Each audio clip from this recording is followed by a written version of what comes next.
دھوکہ دینے کے ہزار طریقے ہوتے ہیں، مگر سب سے گھٹیا طریقہ محبت اور ہمدردی کا دکھاوا کرنا ہے۔ کسی کی اچھائی کا اتنا فائدہ مت اٹھاؤ کہ وہ برا بننے پر مجبور ہو جائے۔ برا ہمیشہ وہ بنتا ہے جو اچھا بن کر ٹوٹا ہو۔ خاموشی ایک نعمت ہے، خاص طور پر اس وقت جب اختلافات زیادہ ہوں، آوازیں بلند ہوں، علم کی کمی ہو اور دلیل کی کوئی اوقات نہ ہو۔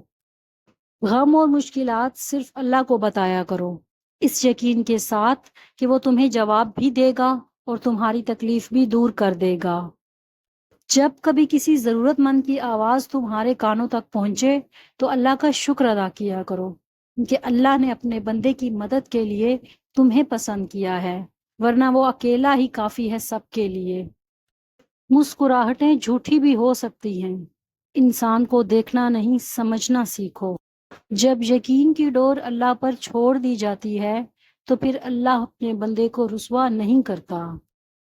کائنات میں کوئی اتنی شدت سے کسی کا انتظار نہیں کرتا جتنا اللہ اپنے بندے کی توبہ کا انتظار کرتا ہے۔